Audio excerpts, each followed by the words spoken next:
ठीक है, तो स्टार्ट करते हैं आप। ठीक है, तो जय हिंद साथियों सभी को। स्वागत है आप सभी का आपका अपना यूट्यूब परिवार जीके जीएस ग्रुप डिस्कशन में। क्या हुआ, गाना बजा रहे हैं? तो स्टार्ट करते हैं हम लोग पूछना, और बता दें आप लोग को कि हम लोग जो ग्रुप डिस्कशन करते हैं इसका होमवर्क आपको टेलीग्राम के चैनल में डाल दिया जाता है। ठीक है, उसके बाद इसको पूछा जाता है। तो टेलीग्राम चैनल का नाम है जीके जीएस ग्रुप डिस्कशन। क्या नाम है? जीके जीएस ग्रुप डिस्कशन में। तो आप लोग पहले पढ़ लीजिएगा, उसके बाद जो है क्विज में भाग लीजिएगा। ठीक है, चलिए स्टार्ट करते हैं। आज हम लोग कहाँ से स्टार्ट किए थे? हम लोग मगध का उत्कर्ष चल रहा था। ठीक है, मगध राज्य का उत्कर्ष। तो बताइएगा सबसे पहला शासक मगध का कौन था? कौन सा वंश का शासक मतलब मौर्य? हाँ, तो मगध पे सबसे पहला वंश कौन सा था? हर्यक वंश। तो बताइएगा हर्यक वंश का अंतिम शासक?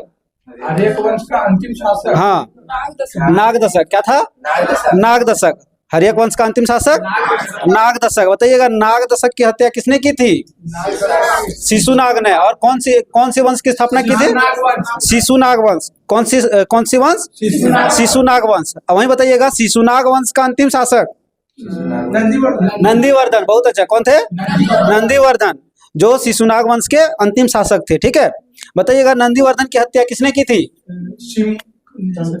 महापद्मानंद ने। ठीक है, महापद्मानंद ने, जो किस वंश की स्थापना किए थे? नंद वंश के। ठीक है, तो नंद वंश के संस्थापक कौन हुए? महापद्मानंद। वहीं बताइएगा नंद वंश के अंतिम शासक? घनानंद। ठीक है, कौन है? घनानंद थे। बताइएगा कि घनानंद की हत्या किसने की थी? चंद्रगुप्त मौर्य ने। किसने की थी? चंद्रगुप्त मौर्य ने। बताइएगा चंद्रगुप्त मौर्य ने कौन से वंश की स्थापना किया था? मौर्य वंश का। कौन सा वंश? मौर्य वंश का। बताइएगा मौर्य वंश के अंतिम शासक? बृहद्रथ। ठीक है, मौर्य वंश में हम लोग क्या क्या पढ़े थे? तो बिंदुसार पढ़े, ठीक है, अशोक पढ़े, सबसे बड़ा हम लोग अशोक पढ़े, उसी का सबसे ज्यादा विस्तार दिया था। ठीक है, तो और इसमें जो है मौर्य वंश का अंतिम शासक कौन हुए? बृहद्रथ। ठीक है, और बृहद्रथ की हत्या किसने की थी? पुष्यमित्र शुंग, जो उनके सेनापति थे। कौन थे? उनके सेनापति पुष्यमित्र शुंग ने। ठीक है, और किस वंश की स्थापना किया? शुंग वंश की स्थापना किया। ठीक है, कौन सा वंश?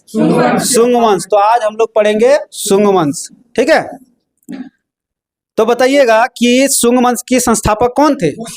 पुष्यमित्र शुंग। ठीक है, पुष्यमित्र शुंग, जो किस जाति के थे? तो ब्राह्मण जाति के थे। किस जाति के थे? ब्राह्मण जाति के थे। तो पुष्यमित्र शुंग ने जो है मगध पर शुंग वंश की नींव डाली, और उसके बाद उन्होंने अपनी राजधानी कहाँ स्थापित किया? विदिशा। कहाँ किया था? विदिशा। तो पुष्यमित्र शुंग की राजधानी विदिशा। ठीक है, अब बताइएगा किस इंडो यूनानी शासक को पुष्यमित्र शुंग ने पराजित किया था? तो नाम था मिनांडर। क्या नाम था? मिनांडर। ठीक है, क्या नाम था?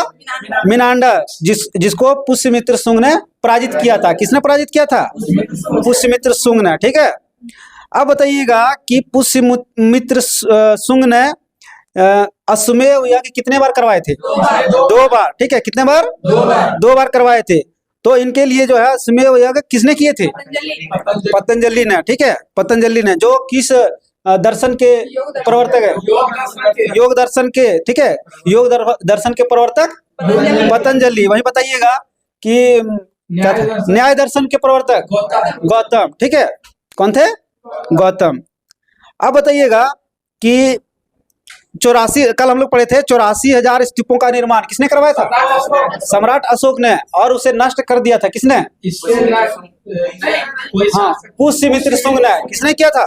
पुष्यमित्र शुंग ने जो है 84,000 स्तूपों को नष्ट कर दिए थे, लेकिन इसने कुछ स्तूप बनवाए भी थे। ठीक है, तो इनका नाम बताना है आप लोग को। पुष्यमित्र शुंग ने कौन से स्तूप का निर्माण करवाया था? नहीं, भरहुत का स्तूप। ठीक है, कौन सा स्तूप? भरहुत स्तूप। ठीक है, भरहुत स्तूप का निर्माण पुष्यमित्र शुंग ने करवाया था। वहीं बताइएगा सांची का स्तूप? अशोक ने। सांची का स्तूप अशोक ने करवाया था। ठीक है, बताइएगा शुंग वंश के अंतिम शासक कौन हुए? नहीं, देवभूति। कौन हुए? देवभूति। ठीक है, शुंग वंश के अंतिम शासक देवभूति था। कौन था? देवभूति। ठीक है, तो बताइएगा देवभूति की हत्या किसने की थी? हाँ, तो कौन? वासुदेव, ठीक है। किसने किया था? वासुदेव ने। और कब किया था? 73 BC में। 73 BC में पढ़े नहीं आप लोग? कोई नहीं पढ़े इसका मतलब। 73 BC में कब किया था? 73 BC मतलब ईसा पूर्व में, ठीक है। तो वसुदेव ने देवहूति की हत्या कब की थी? 73 ईसा पूर्व में। और किस वंश की स्थापना किया? कन्नव वंश, ठीक है। तो कन्नव वंश के संस्थापक कौन हुए? देवहूति नहीं, वसुदेव। देवहूति की हत्या किया, उसके बाद कन्नव वंश की स्थापना किए। तो कन्नव वंश के संस्थापक वासुदेव। कन्नव वंश के संस्थापक वासुदेव। अब बताइएगा कन्नव वंश के अंतिम शासक। हाँ, बहुत अच्छा, सुशर्मा। क्या नाम है? सुशर्मा। कन्नव वंश के अंतिम शासक, कन्नव वंश के अंतिम शासक सुशर्मा। हो गया। अब बताइएगा कि सुशर्मा की हत्या किसने किया? सुशर्मा खाली हत्या चल रहा है, ठीक है। तो हाँ, सुशर्मा की हत्या किसने किया था? तो सिमुक ने। किसने किया था? सिमुक ने, ठीक है। सुशर्मा की हत्या सिमुक ने कब किया था? नहीं, 60 ईसा पूर्व में। कब किया था? 60 ईसा पूर्व में, ठीक है। कब किया था? 60 ईसा पूर्व में। और उसके बाद इन्होंने किस वंश की स्थापना किया? सातवाहन वंश, ठीक है। तो आज हम लोग मगध के अंतिम पड़ाव में है, जो सातवाहन वंश, ठीक है। तो अंतिम शासक जो अंतिम वंश था वो कौन था? सातवाहन वंश, ठीक है। तो सातवाहन वंश के संस्थापक कौन हुए? सिमुक। सातवाहन वंश के संस्थापक सिमुक। हो गया। अब बताइएगा सातवाहन वंश ने के शासकों ने अपनी राजधानी कहाँ स्थापित किया? हाँ, बहुत अच्छा, प्रतिष्ठान। कहाँ किया था? प्रतिष्ठान में। सातवाहन वंश की राजधानी प्रतिष्ठान, जो आधुनिक किस राज्य में है? प्रतिष्ठान। हाँ, नहीं, महाराष्ट्र, ठीक है। प्रतिष्ठान कहाँ पे है? महाराष्ट्र के औरंगाबाद जिले में। महाराष्ट्र के औरंगाबाद जिले में। और कौन सी नदी के किनारे? गोदावरी नदी के किनारे। कौन सी नदी? गोदावरी नदी। हो गया कंप्लीट। अब बताइएगा सातवाहन वंश के प्रमुख शासक कौन कौन थे? गौतमीपुत्र सतकर्णी। हाँ, बहुत अच्छा, गौतमीपुत्र सतकर्णी। उसके बाद तो सबसे पहला तो सिमुक हुआ, ठीक है। सिमुक हो गया। उसके बाद सातकर्णी हुआ। उसके बाद गौतमीपुत्र सातकर्णी हुआ। उसके बाद वशिष्ठीपुत्र हुआ। उसके बाद पुलुमावी। कौन हुए? पुलुमावी। उसके बाद यज्ञश्री सातकर्णी। यज्ञश्री सातकर्णी, ये सब इनके शासक हुए। किस वंश के? सातवाहन वंश के, ठीक है। अब बताइएगा सातकर्णी ने कितने बार अश्वमेध यज्ञ कराए थे? नहीं, 2 बार, ठीक है। और पुष्यमित्र शुंग ने? 2 बार। उसने भी 2 बार, ठीक है। और राजसू यज्ञ कितने बार करवाए थे? किसने? नहीं, सातकर्णी ने, ठीक है। सातकर्णी ने 2 बार जो है अश्वमेध यज्ञ करवाए और 1 बार राजसू यज्ञ करवाए। राजसू यज्ञ कितने बार? 1 बार। हो गया। हाँ, राजाभिषेक के लिए हो गया। अब बताइएगा कि सातवाहन शासकों के समय प्रसिद्ध साहित्यकार कौन थे? सातवाहन शासकों के समय प्रसिद्ध साहित्यकार का नाम बताना आप लोग। तो एक ठो का नाम था हाल, ठीक है। और एक ठो का नाम था गुणाढ्य। हाल और गुणाढ्य। हाल और गुणाढ्य, ठीक है। तो बताइएगा गाथा सप्तशती। गाथा सप्तशती की रचना किसने की थी? हाल ने, ठीक है। किसने की थी? हाल ने। गाथा सप्तशती। गाथा सप्तशती, ठीक है। और वहीं बताइएगा बृहद कथा की रचना गुणाढ्य किसने किया था? गुणाढ्य ने। बृहद कथा गुणाढ्य।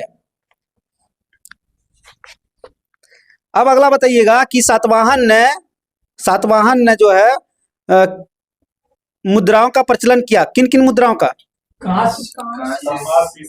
हाँ, 14, बहुत अच्छा। उसके बाद चांदी। तो हाँ, सोना चांदी, सोना नहीं था, ठीक है। चांदी था, तांबा था, शीशा था, ठीक है। चांदी, तांबा, शीशा। उसके बाद पोटीन। उसके बाद कांसे, ठीक है। ये सब के सिक्के का मुद्रे का प्रचलन किया था किसने? सातवाहन ने। उसमें से सबसे ज्यादा चलाया गया था किसका? शीशा का। सर्वाधिक अगर पूछे तो शीशा का, ठीक है। अगला बताइएगा कि ये सब जो मतलब शीशे का इस्तेमाल करते थे, उसे कहाँ से मंगवाया गया था? रोम से मंगाया गया था। रोम किसकी राजधानी? इटली की राजधानी रोम से, ठीक है, इटली की राजधानी रोम से। बताइएगा ब्राह्मणों को भूमि अनुदान देने की प्रथा, ठीक है, ब्राह्मणों को भूमि अनुदान देने की प्रथा सबसे पहले किसने आरंभ किया था? तो सातवाहन शासकों ने। किसने किया था? सातवाहन शासकों ने, ठीक है। अब बताइएगा भूमि दान का सर्वप्राचीन पुरालेखीय प्रमाण किससे मिलता है? नानाघाट अभिलेख से। किससे मिलता है? नानाघाट अभिलेख से मिलता है, ठीक है। इसमें अश्वमेध यज्ञ में एक गांव देने का उल्लेख है। क्या देने का? एक गांव देने का उल्लेख है इसमें, ठीक है। अब बताइएगा सातवाहनों का राजकीय भाषा नहीं हाँ चलिए, तो हम लोग कहाँ थे अभी? सातवाहन की राजकीय भाषा क्या थी? प्राकृत भाषा। सातवाहन की राजकीय भाषा प्राकृत भाषा। वहीं पूछे लिपि, ब्राह्मणी लिपि। कौन सी लिपि?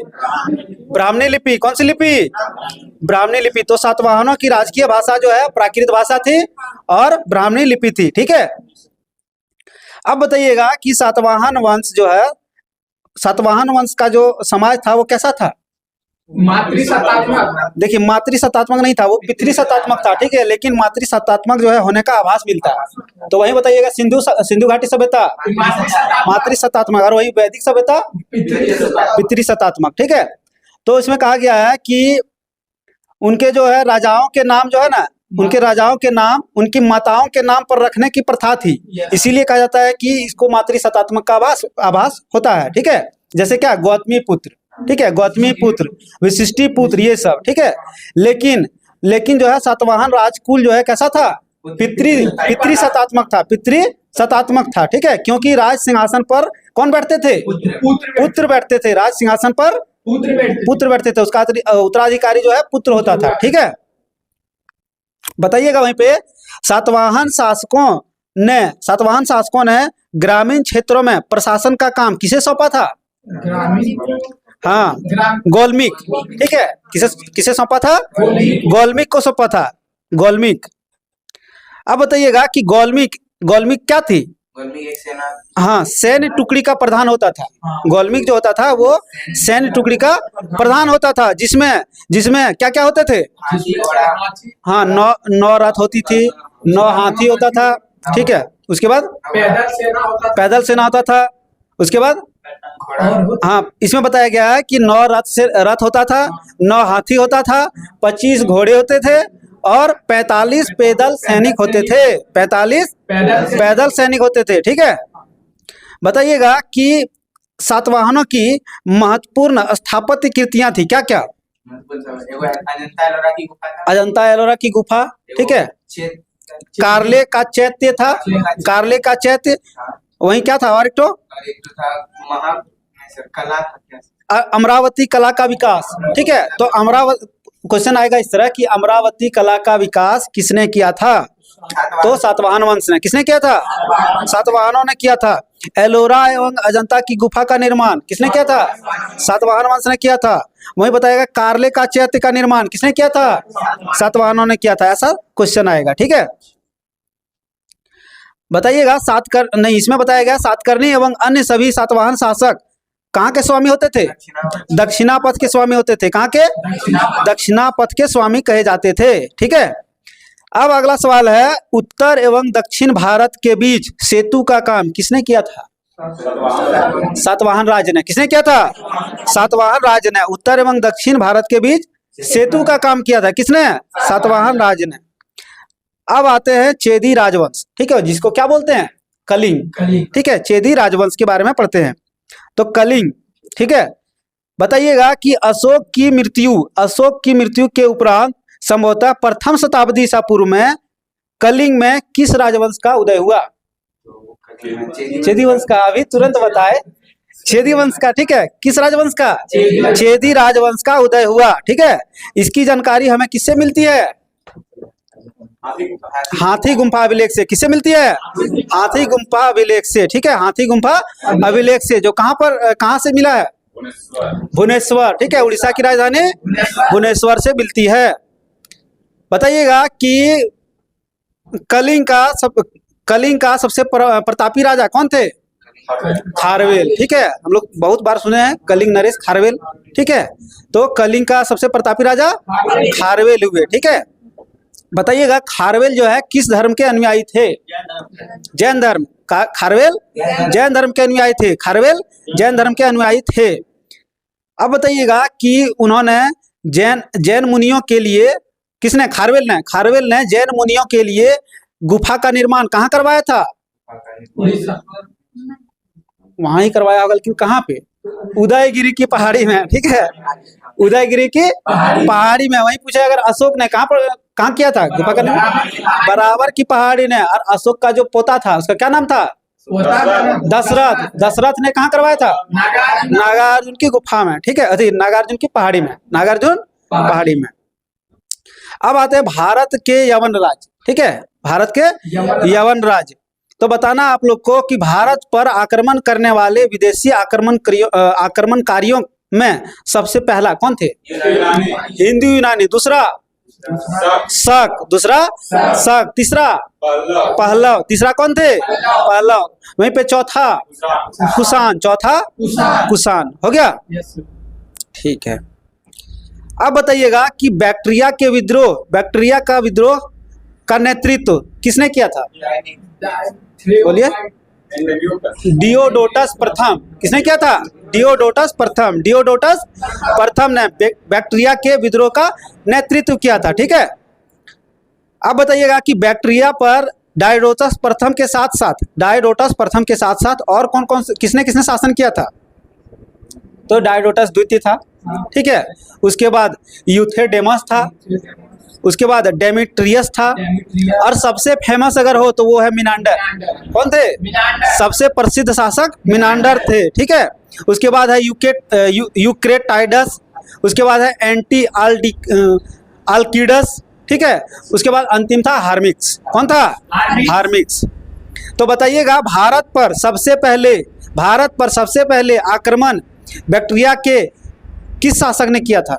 नहीं, डेमेट्रियस ने। क्या नाम था? डेमेट्रियस। क्या नाम था?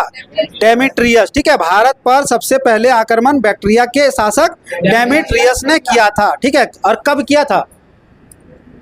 190 ईसा पूर्व में। कब किया था? 190 ईसा पूर्व में।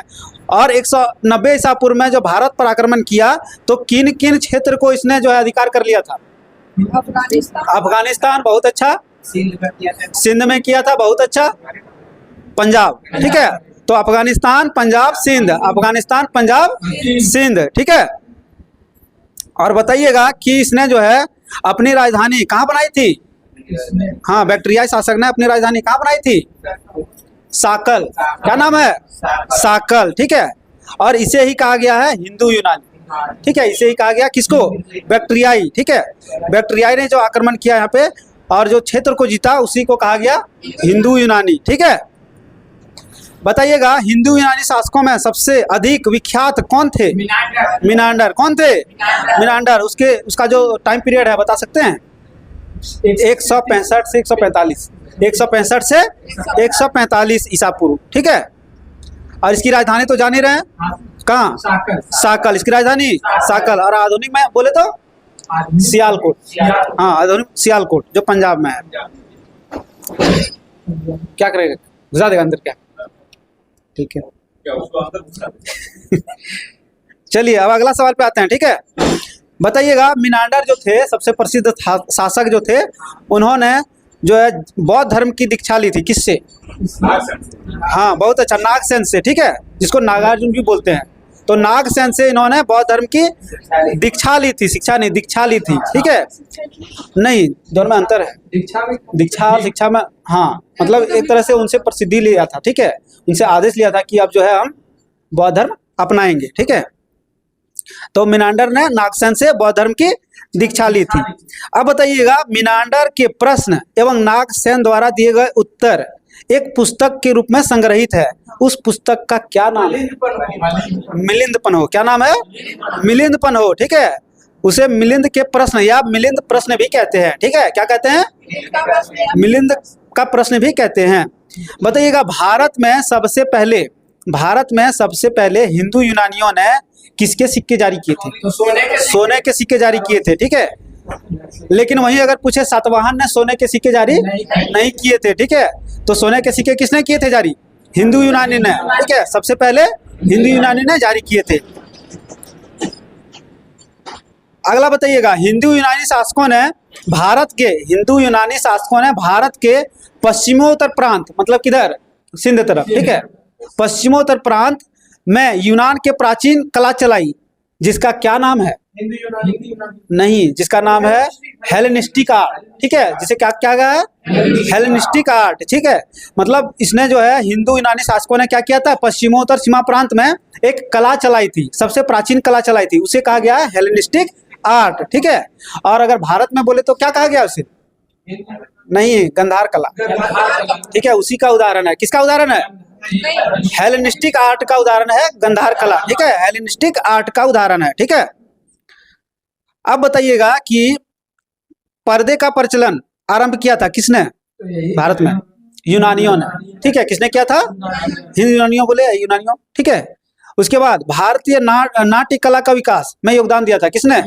यूनानियों ने। ठीक है, बोला गया है कि पर्दा जो है यूनानियों की देन था। ठीक है, इसलिए इसे क्या कहा गया है?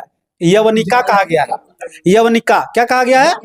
यवनिका कहा गया है। ठीक है, तो यहीं तक था आज का टॉपिक। और कल जो है टॉपिक छूट गया था अशोक के बारे में, स्पीड में थोड़ा पार हो गए थे। ठीक है, तो उस अशोक के प्रमुख शिलालेख एवं उनमें वर्णित विषय के बारे में बताना है। ठीक है, तो हम बताते हैं आप लोग को विषय, आप लोग को बताना है किस शिलालेख में बताया गया है। ठीक है, तो सबसे पहले फेमस सवाल है आप लोग का कि कलिंग का जो युद्ध हुआ था कौन सा?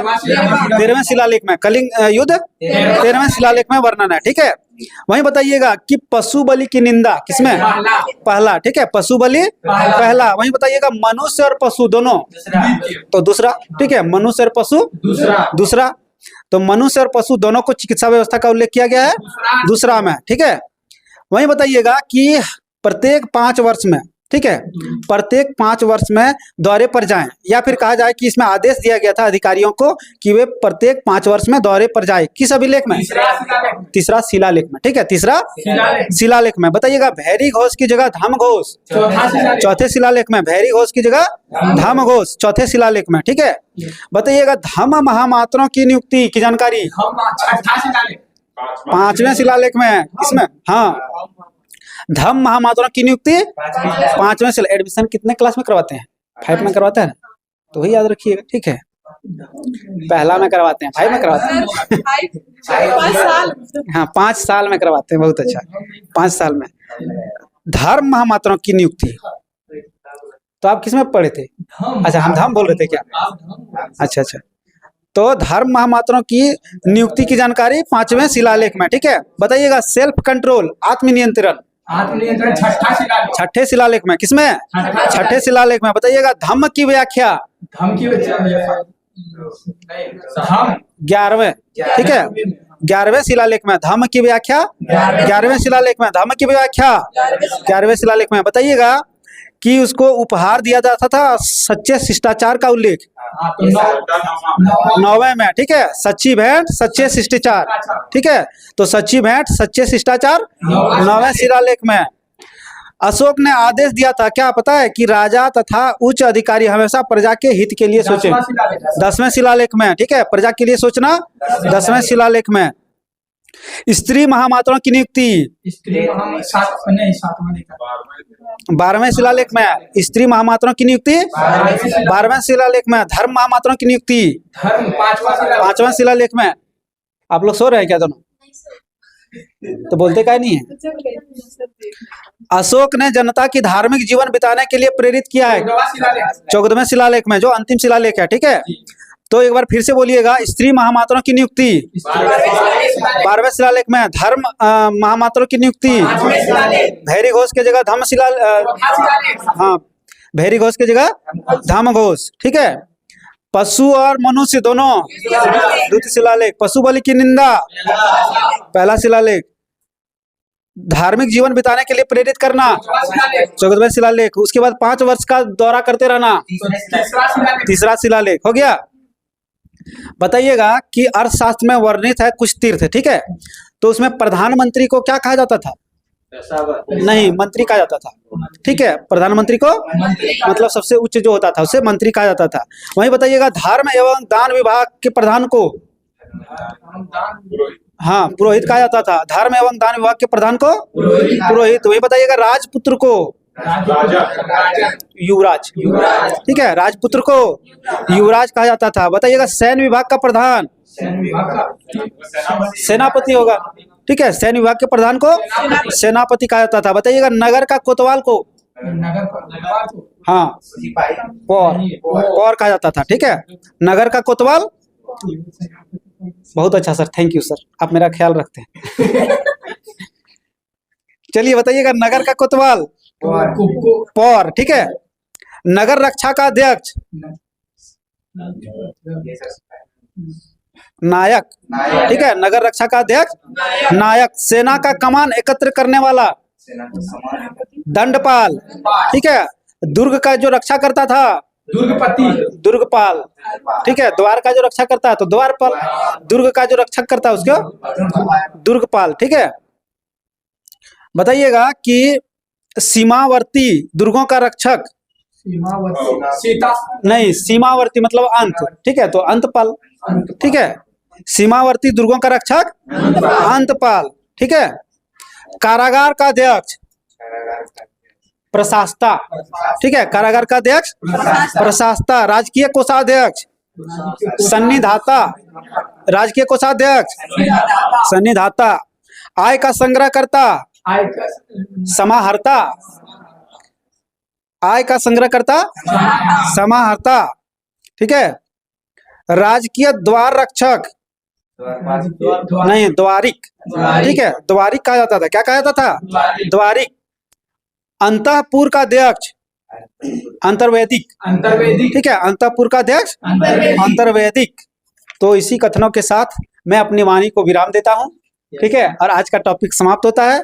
तो साथियों आप सभी को होमवर्क फिर से डाल दिया जाएगा टेलीग्राम चैनल में, और फिर से बता दें हमारे टेलीग्राम चैनल का नाम है जीके जीएस ग्रुप डिस्कशन, ठीक है। तो अगला जो टॉपिक रहेगा वो रहेगा शक 1 से लेकर मतलब पेज नंबर 14 में शक से शुरू करेंगे और यहाँ तक 15 पेज नंबर पूरा, ठीक है सर। संगम वंश का आधा तक रहेगा लगभग। तो मिलते हैं अगले क्लास में। अभी साइंस का क्लास होगा, फिर नवल सर लेंगे। थैंक यू, धन्यवाद, जय हिंद साथियों। एक बार फिर से सभी को गुड इवनिंग। चलिए अब साइंस में स्टार्ट करते हैं टॉपिक तरंग और ध्वनि, ठीक है। 13वां पार्ट है वेव एंड साउंड। चलिए, प्रत्येक दोलनीय गति कैसी गति होती है? आवर्ती गति। क्या प्रत्येक आवर्ती गति दोलनीय गति होती है? नहीं सर। किसी माध्यम में उत्पन्न विक्षोभ को क्या कहते हैं? तरंग कहते हैं, तरंग, धैर्य नहीं, तरंग कहते हैं या लहर कहते हैं, ठीक है। क्या बोले? किसी माध्यम में उत्पन्न विक्षोभ को क्या कहते हैं? तरंग कहते हैं या लहर कहते हैं। तथा विक्षोभ के आगे बढ़ने की प्रक्रिया जो होती है उसे क्या कहते हैं? तरंग गति कहते हैं। क्या कहते हैं? तरंग गति कहते हैं। तो 2 चीज देख लिया हम। क्या देखे कि उत्पन्न विक्षोभ को तरंग कहते हैं, और जो तरंग आगे की ओर बढ़ते जाता है उसे क्या कहते हैं? प्रक्रिया को तरंग गति कहते हैं। शांत जल में पत्थर का टुकड़ा मारने पर जो उत्पन्न विक्षोभ होता है, देखे है ना, तो वही तरंग गति होता है, ठीक है। वो किसका उदाहरण है? तरंग गति का। रस्सी के एक सिरे को पकड़कर उसे झटका देने पर जो विक्षोभ उत्पन्न होता है उसे क्या कहते हैं? तरंग गति कहते हैं। चलिए, किसी कण को एक पूरे चक्र या कंपन के समय तरंग जितनी दूरी तय करेगी उसे क्या कहेंगे? तरंग दैर्घ्य कहेंगे। क्या कहेंगे? तरंग दैर्घ्य कहते हैं। क्या कहते हैं? तरंग दैर्घ्य। कहने का अर्थ है कि अब दूसरे भाषा में अगर कहें हम तो श्रिंग टू श्रिंग, या गर्त टू गर्त, ठीक है। एक भी जवाब दे पाया है सर? अभी तक तो नहीं आया एक भी नहीं दे पाया, एकदम साफ जब बैल बुद्धि वाला है सर।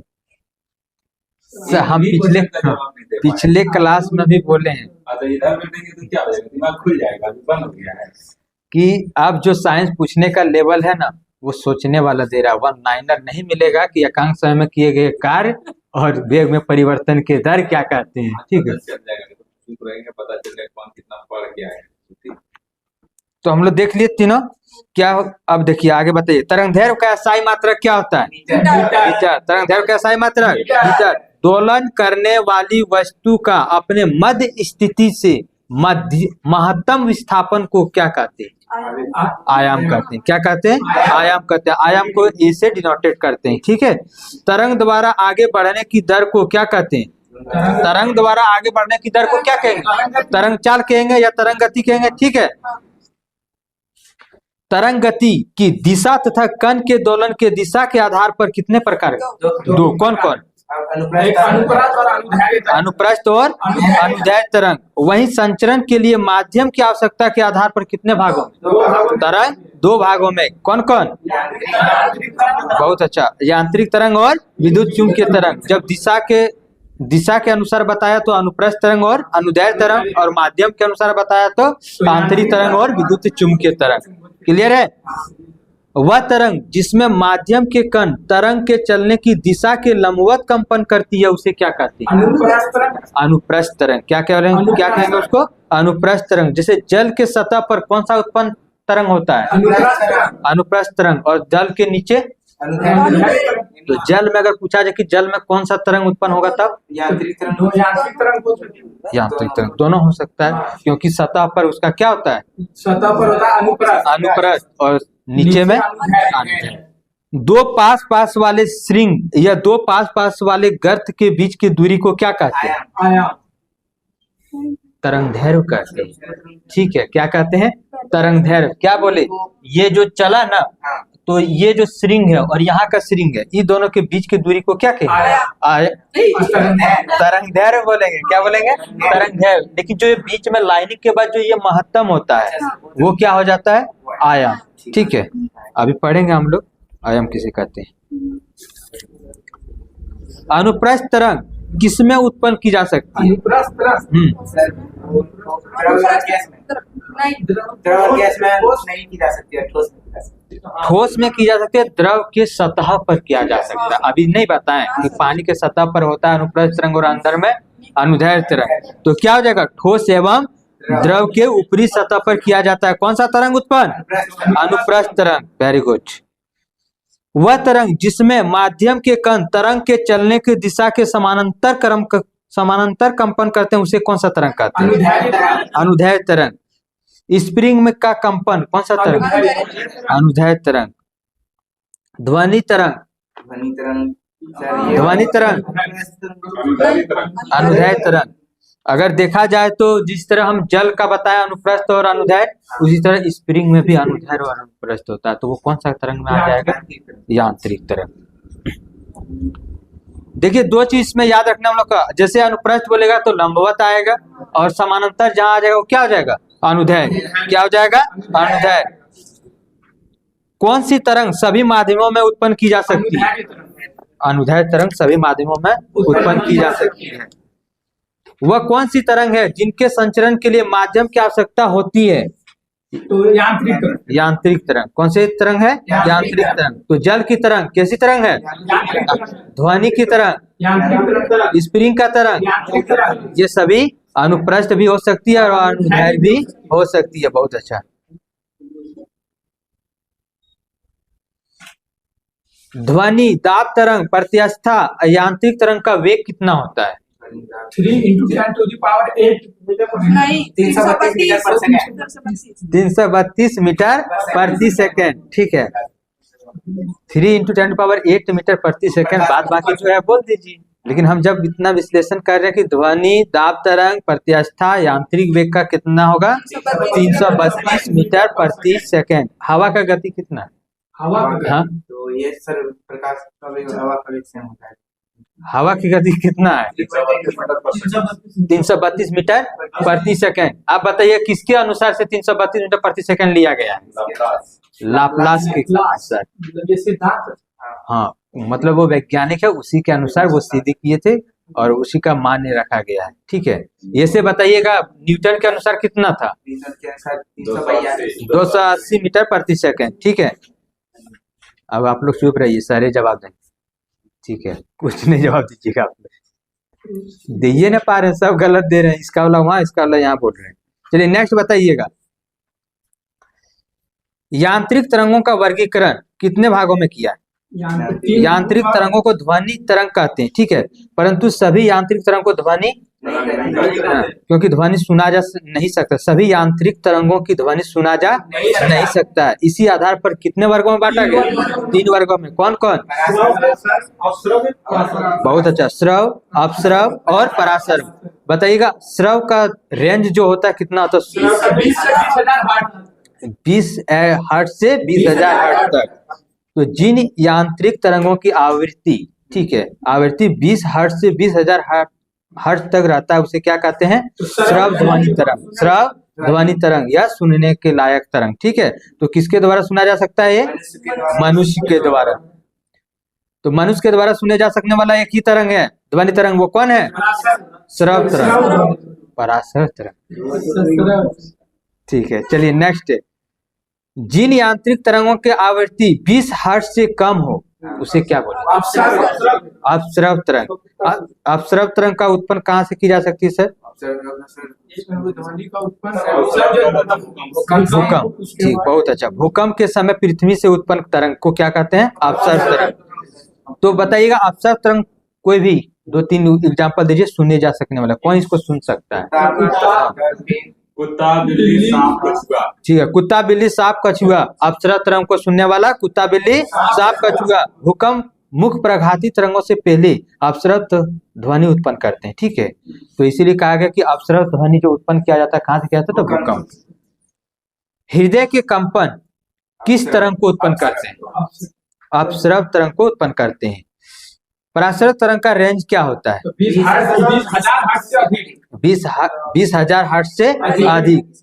तो कौन सी तरंग का ध्वनि तरंग मतलब उसका रेंज 20 किलो हर्ट्ज से अधिक होता है?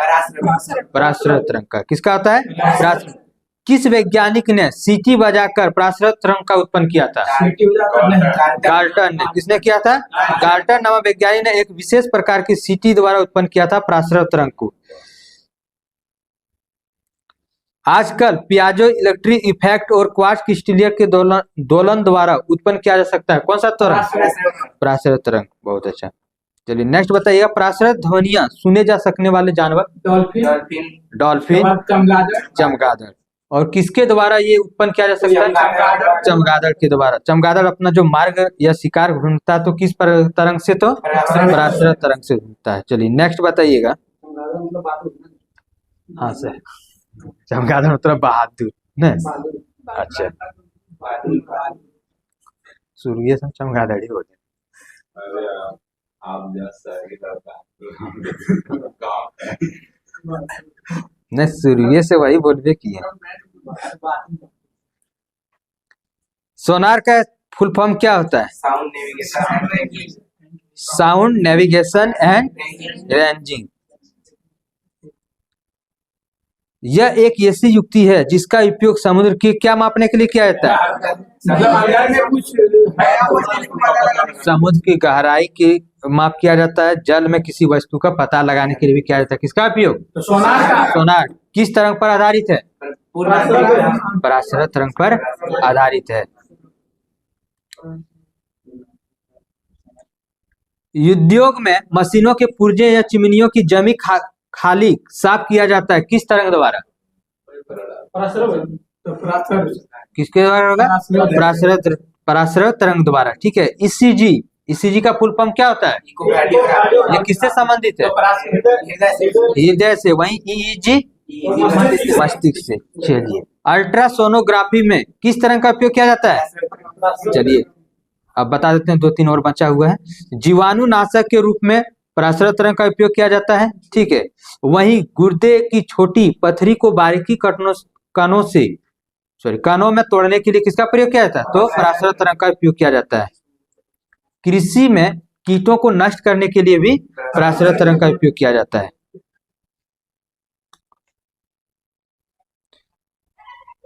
वैसी तरंग जिनके संचरण के लिए भौतिक माध्यम की आवश्यकता नहीं होती, उसे कौन सी तरंग कहते हैं? भौतिक माध्यम तो विद्युत चुम्बकीय तरंग। विद्युत चुम्बकीय तरंग, वेरी गुड। विद्युत चुम्बकीय तरंग। विद्युत चुम्बकीय तरंगों में विद्युत क्षेत्र तथा विद्युत तथा चुम्बकीय क्षेत्र परस्पर उसकी तलों में कैसी कंपन होता है? समानांतर की लंबवत? कैसी होती है? लंबवत। तो विद्युत चुम्बकीय तरंगों में विद्युत क्षेत्र तथा चुम्बकीय क्षेत्र परस्पर लंबवत तलों में कंपन करती है। कैसे करती है? तो लंबवत। और लंबवत किया तो क्या हो जाएगा? अनुप्रस्थ में। लंबवत करेगा तो अनुप्रस्थ में, समानांतर करेगा तो अनुदैर्घ्य में। सभी विद्युत चुम्बकीय कैसी तरंग है? अनुप्रस्थ तरंग है। सभी विद्युत चुम्बकीय तरंग अनुप्रस्थ तरंग है। सभी विद्युत चुम्बकीय तरंग निर्वात में प्रकाश के वेग के बराबर होता है। तो प्रकाश का वेग कितना होता है? 3 × 10⁸ मीटर प्रति सेकेंड। बताइएगा विद्युत चुम्बकीय तरंगों का तरंगदैर्घ्य परिसर कितना होता है? कितना से कितना तक होता है विद्युत चुम्बकीय तरंग का तरंगदैर्घ्य परिसर? 14 से -4 है। हाँ, 14 से -4। ठीक है, 10⁻⁻14 मीटर से लेकर 10⁻4 मीटर तक। 10⁻⁻14 मीटर से 10⁻4 मीटर तक रेंज है किसका? विद्युत चुम्बकीय तरंग का तरंगदैर्घ्य परिसर। विद्युत चुम्बकीय तरंगों के बारे में सर्वप्रथम किसने बताया था? मैक्सवेल ने। किसने बताया था? मैक्सवेल ने। किस तरंग को नग्न आंखों से नहीं देखा जा सकता है? विद्युत चुम्बकीय तरंग। गामा किरण की खोज किसने किया था? हेनरी बेकुलर ने। गामा किरण की खोज हेनरी बेकुलर ने। जब अत्यधिक गति ऊर्जा वाले इलेक्ट्रॉन को कठोर धातु टंगस्टन से टकराते हैं तो कौन सा किरण उत्पन्न होता है? क्या लगा? छोड़ देंगे? लगातार पूछते रहेंगे हम। गजब। यही तो कल बताए कि धारा के अनुकूल और प्रतिकूल एक एकदम अनुकूल चलने लगता है सब। चलिए, तो क्या था ये? एक्स किरण। जब अत्यधिक गति ऊर्जा वाले इलेक्ट्रॉन को कठोर धातु जैसे टंगस्टन पर टकराते हैं तो वो कौन सा किरण उत्पन्न होता है? तो एक्स किरण। रेडियो एक्टिव परमाणु के नाभिकों का विघटन होने पर कौन सा किरण प्राप्त होता है? तो गामा किरण प्राप्त होता है। बताइएगा परावैंगनिक किरण का खोज किसने किया था? परावैंगनिक किरण का खोज रिटर ने किया है। एक्स किरण का खोज रोंटजन ने। गामा किरण का खोज हेनरी बेकुलर ने। कैंसर के उपचार में कौन सा किरण का प्रयोग किया जाता है? गामा किरण का प्रयोग करते हैं। हाँ, किया जाता है या करते हैं? ठीक है। कौन सा किरण एक आवेशहीन होता है? गामा किरण। गामा किरण एक कैसी है? आवेशहीन किरण है। कौन सी किरण की वेदन क्षमता सबसे अधिक होती है? गामा किरण की वेदन क्षमता सबसे अधिक होती है। टूटी हुई हड्डियों के जांच में किस किरण का प्रयोग किया जाता है? एक्स किरण। एक्सरे कराना होगा ना। मेटल डिटेक्टर में किसका उपयोग किया जाता है? एक्स किरण का प्रयोग किया जाता है। कौन सी किरण से त्वचा में कैंसर की खतरा बना रहता है? परावैंगनिक किरण। परावैंगनिक किरण को पृथ्वी पर पहुंचने से कौन रोकता है? ओजोन परत। ओजोन परत की मोटाई को मापने की इकाई डायप्सन। और कौन से मंडल में पाया जाता है ओजोन परत? तो समताप मंडल में। ओजोन परत को कौन प्रभावित कर रहा है? CFC, chlorofluorocarbon. और वो कहाँ से निकलती है? रेफ्रिजरेटर एसी से। ठीक है। जल को शोधन करने में किसका प्रयोग किया जाता है? जल को शोधन करने में परावैंगनिक किरण, अल्ट्रावायलेट। बहुत अच्छा। दृश्य प्रकाश का खोज किसने किया है? Visual light. न्यूटन ने। दृश्य प्रकाश का खोज न्यूटन ने किया है। और दृश्य प्रकाश इसका उत्पादन कहाँ से किया जाता है? दृश्य प्रकाश का खोज कोई भी लाइट से भी प्रकाश उत्पादन होता है, जैसे सूर्य हो गया, बल्ब हो गया, लैंप हो गया। ठीक है। वही परावैंगनिक किरण कहाँ से उत्पन्न किया जाता है? सूर्य से। हाँ, से और सूर्य। ठीक। सूर्य से, आर्क से, स्पार्क से। ठीक है। सूर्य से, आर्क से, स्पार्क से, पराबैंगनी किरण। तो चारों हम लोग देख लिए कहाँ कहाँ से उत्पन्न किया जा सकता है, ठीक है। और कौन खोज किया इसका। चलिए नेक्स्ट बताइएगा, परावर्तन, अपवर्तन, व्यक्तीकरण, विवर्तन, ध्रुवण, प्रकाश, विद्युत प्रभाव किसका गुण है। दृश्य प्रकाश किसका गुण है, दृश्य प्रकाश। सब लाइट में पढ़े हैं ना ये सब। चलिए बताइएगा, अवरक्त किरण का खोज किसने किया है। हर्शेल ने अवरक्त किरण का खोज किया, वहीं पराबैंगनी किरण का खोज रिटर ने किया है। इसके द्वारा किस किरण द्वारा ऊष्मा संचरण होता है। जो सूर्य से ऊष्मा पृथ्वी तक अब किस किरण द्वारा पहुंचती है, तो सूर्य से ऊष्मा पृथ्वी तक किस किरणों द्वारा पहुंचती है। पृथ्वी तक पराबैंगनी किरण कहाँ आता है, उसको तो क्या होता है, अवरक्त किरणों, ठीक है। अवरक्त किरणों द्वारा ही पहुंचती है। सूर्य से जो ऊष्मा पृथ्वी तक पहुंचती है किस किरण द्वारा, तो अवरक्त किरणों द्वारा ही पहुंचती है। और अवरक्त किरण का खोज किसने किया है, हर्शेल। अब बताइएगा, सूर्य से निकलने वाले दो किरण, अवरक्त किरण, पराबैंगनी और अवरक्त किरण। पराबैंगनी किरण उधर रह जाता है और अवरक्त किरण पृथ्वी पर पहुंच जाता है। वायुमंडल तो आने देता है लेकिन जाने नहीं देता है।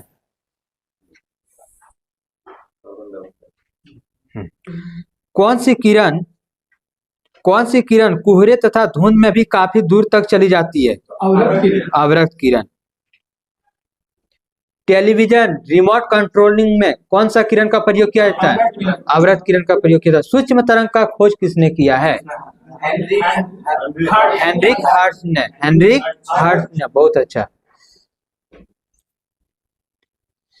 सूक्ष्म तरंग में कौन सी घटना होती है, सूक्ष्म तरंग में कौन सी घटना होती है, अपवर्तन, परावर्तन, ध्रुवण, इस सब में बताना है आपने। कौन कौन, परावर्तन और ध्रुवण की घटना होती है। परावर्तन और ध्रुवण की घटना होती है किसमें, सूक्ष्म तरंग में। वहीं हम लोग देखे क्या, एक दृश्य प्रकाश जिसमें परावर्तन, अपवर्तन, व्यक्तीकरण, विवर्तन, ध्रुवण सब कुछ था ना। चलिए नेक्स्ट बताइएगा, किस किरण का उपयोग रडार में किया जाता है। हेनरी जो खोज किया था, वहाँ ऑप्शन वही रहेगा, हेनरी जो खोज किया था सूक्ष्म तरंग का। वहाँ तरंग पूछेगा ना, वहाँ हेनरिक खोज किया था वो नहीं, हेनरिक हर्ट्ज ने खोज किया था सूक्ष्म तरंग का। तो पूछा जाए कि रडार में कौन सा तरंग का प्रयोग किया जाता, तो सूक्ष्म तरंग का प्रयोग किया जाता है। और किसने खोजा है इसको, हेनरिक हर्ट्ज ने किया। सैटेलाइट में सूक्ष्म तरंग, रडार, सैटेलाइट, बेतार साच, माइक्रो ओवन सब में किसका प्रयोग किया जाता है, तो सूक्ष्म तरंग का प्रयोग किया जाता है। रिमोट कंट्रोलिंग टीवी वाला में किसका प्रयोग किया जाता है, तो अवरक्त किरण का प्रयोग किया जाता है। रेडियो तरंग का खोज किसने किया है, मार्कोनी। किसने किया है, मार्कोनी। और रेडियो तरंग का उपयोग रेडियो तथा दूरसंचार में करते हैं, रेडियो तथा दूरसंचार में करते हैं। चलिए शॉर्ट रिवीजन है, बताइएगा अपश्रव ध्वनि सुने जा सकने वाले कोई व्यक्ति या जानवर बताइए। ठीक, कुत्ता, बिल्ली, सांप, कछुआ, ठीक है। और उत्पन्न कहाँ से किया जाता है, तो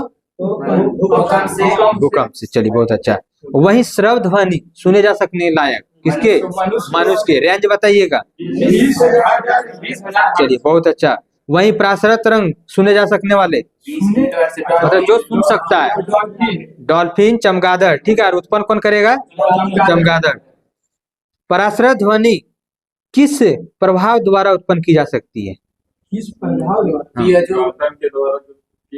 हाँ तो वही सब, ठीक है। गाल्टन सिटी बजाकर किया था, पियाजो इलेक्ट्रिक इफेक्ट के द्वारा भी, ठीक है। सिटी बजाकर, हाँ गाल्टन द्वारा किया गया था परासरत तरंग का उत्पन्न। चलिए बताइएगा, जब किसी प्रक्रिया में वायु का तापमान नियत रहता है तो उसे क्या कहते हैं, जब ताप नियत रहे समतापीय, जब दाब नियत रहे समदाबी, जब उष्मा नियत रहे रुद्धोष्मा, ताप अलग अलग, उष्मा नियत, ठीक है। ये सब में तो दिक्कत नहीं होनी चाहिए।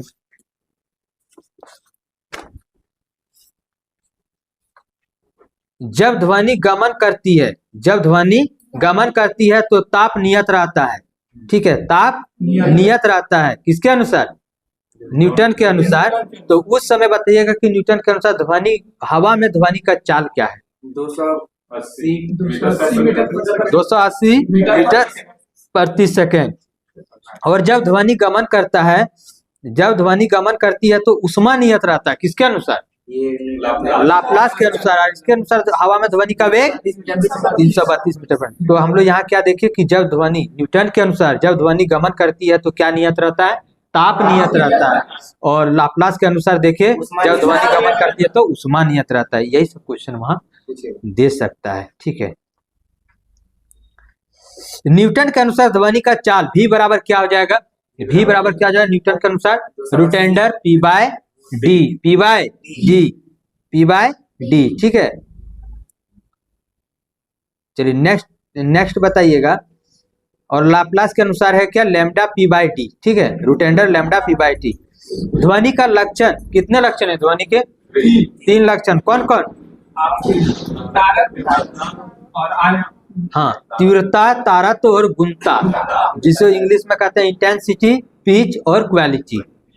ठीक है, हम लोग देखते हैं जब ध्वनि का वह लक्षण जिसके कारण ध्वनि धीमी अथवा प्रबल सुनाई देती है।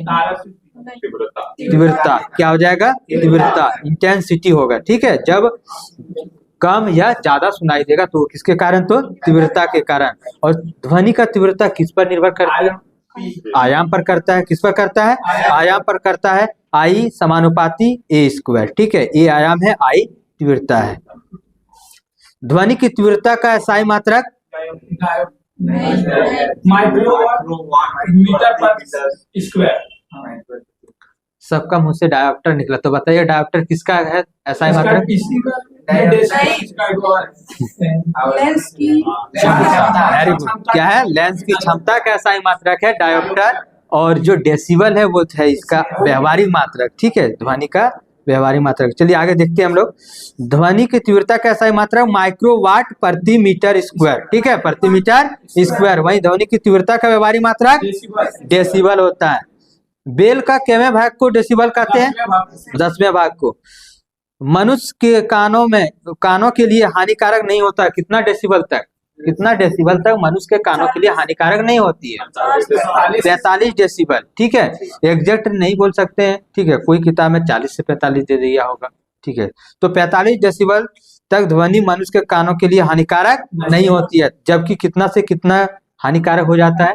95 से 100। 95 से 100 किसके अनुसार?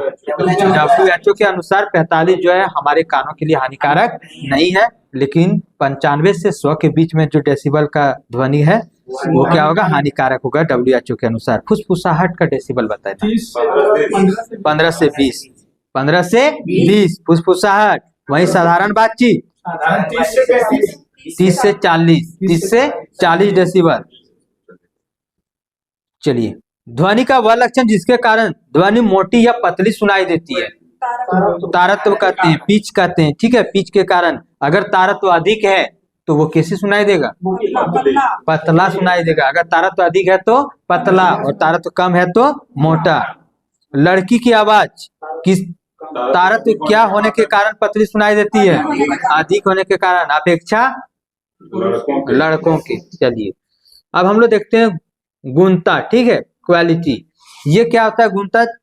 ध्वनि की तीव्रता या तारत्व दोनों समान रहने पर भी ध्वनि में अंतर नहीं कर पाना है क्या कहलाता है?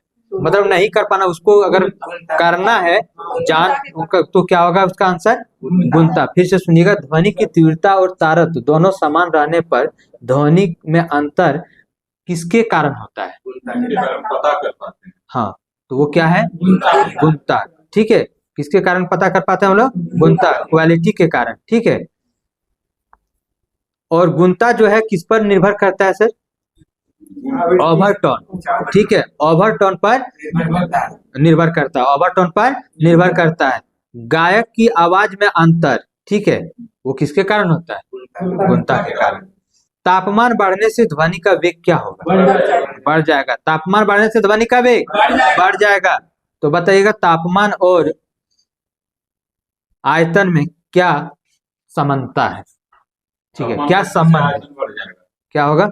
तापमान बढ़ने से आयतन बढ़ता है। समानुपाती तापमान बढ़ने से ध्वनि का वेग बढ़ता है तथा तापमान घटने से ध्वनि का वेग घटता है। लेकिन अगर ध्वनि का वेग तापमान के वर्गमूल के समानुपाती होता है, ठीक है, तो वही चल जाएगा, वही आयतन बोल देते हैं। अच्छा चलिए, वेग सर, ठीक है, आयतन बोल देते हैं। तो तापमान और वेग में क्या है, तो वेग बराबर क्या हो जाएगा, रूट अंडर टी मत फॉर टेम्परेचर, ठीक है। 1 डिग्री सेल्सियस तापमान बढ़ाने से वायु में ध्वनि का वेग कितना सेंटीमीटर मतलब प्रति सेकंड बढ़ जाएगा। कितना सेंटीमीटर? हाँ। तो 61 सेंटीमीटर। 61 सेंटीमीटर प्रति सेकंड क्या होगा, बढ़ जाएगा। वही मीटर में देखा जाए तो 0.16 मीटर प्रति सेकंड बढ़ जाएगा, ठीक है। यहाँ 0.61 चलिए आगे देखते हैं। V1 by V2 equal to root under T1 by T2। यहाँ से निकल सकता है। और इस तरह का क्वेश्चन क्या रहेगा कि कितने तापमान पर ध्वनि का वेग 17 डिग्री सेल्सियस के वेग का वेग 2 गुना हो जाएगा, ठीक है, वेग का 2 गुना हो जाएगा। तो यहाँ देखिए वेग का 2 गुना हो जाएगा तो V1 V2 दोनों पता है, 1 और 2, और टेम्परेचर 17 डिग्री सेल्सियस। जब भी काम करेंगे तो किसमें, केल्विन में बदल लीजिएगा। और फिर से जब आ जाएगा ऑप्शन में डिग्री सेल्सियस रहेगा तो क्या करेंगे, घटा देंगे 273। कोई दिक्कत यहाँ तक नहीं सर। चलिए, आर्द्रता बढ़ने पर ध्वनि का वेग क्या होता है, बढ़ेगा। तापमान बढ़ने से ध्वनि का वेग बढ़ेगा, आर्द्रता बढ़ने से ध्वनि का वेग बढ़ेगा, दाब बढ़ने से ध्वनि का वेग कोई परिवर्तन, क्योंकि दाब पर निर्भर नहीं करता है। प्रतिष्ठा बढ़ने पर ध्वनि का वेग बढ़ेगा, प्रतिष्ठा बढ़ने पर, आर्द्रता बढ़ने पर, तापमान बढ़ने पर ध्वनि का वेग क्या होगा, बढ़ेगा। तो सबसे अधिक ध्वनि का वेग किसमें होगा, ठोस, द्रव, गैस? ठोस में सबसे अधिक, प्रतिष्ठा सबसे अधिक ठोस में, तो ध्वनि का वेग भी सबसे अधिक ठोस में। सबसे अधिक प्रतिष्ठा किस में होता है, क्वार्ट्ज में, सबसे अधिक क्वार्ट्ज में। चलिए नेक्स्ट, डॉपलर प्रभाव किसके लिए मान्य है? डॉपलर प्रभाव निम्न में से किसके लिए मान्य है? प्रकाश और ध्वनि दोनों के लिए डॉपलर प्रभाव निर्भर, ठीक है। जब श्रोता और स्रोत के बीच आपेक्षिक गति होती है तो स्रोत द्वारा उत्पन्न की गई ध्वनि की आवृत्ति श्रोता द्वारा सुनी गई ध्वनि की आवृत्ति के भिन्न होता है, आवृत्ति से भिन्न होता है। इसी प्रभाव को क्या कहते हैं, डॉपलर प्रभाव कहते हैं, ठीक है। और कुछ नहीं था। बिग बैंग थ्योरी किस सिद्धांत पर कार्य करता है, डॉपलर प्रभाव, एक इम्पोर्टेंट नहीं है। चलिए एक और क्वेश्चन है। डॉपलर प्रभाव के अनुसार अगर कोई पृथ्वी अगर कोई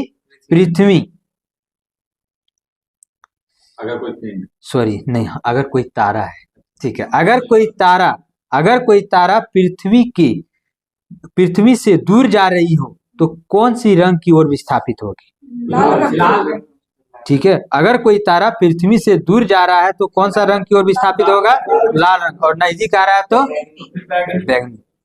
चलिए आज का टॉपिक का यहीं तक टॉपिक दिए थे, डॉपलर प्रभाव तक, तो समाप्त हो गया जितना भी क्वेश्चन बनने था यहाँ तक। अब कल से टॉपिक जो रहेगा ध्वनि का परावर्तन से पूरा कंप्लीट रहेगा, ठीक है। तरंग और ध्वनि पूरा समाप्त। और ऑनलाइन वाला बता दें जो ये वीडियो देख रहे हैं या फिर देखते हैं रेगुलर, अगला टेस्ट जो है संडे को मैथ में क्या है सर, रेशियो, ठीक है, और रीजनिंग में है क्लॉक। वैसे टेलीग्राम पर दे दिया गया है, सारा टेलीग्राम पर डाल दिया गया है। आप लोग टेस्ट में भाग लीजिए और अपना प्रदर्शन को दिखाइए।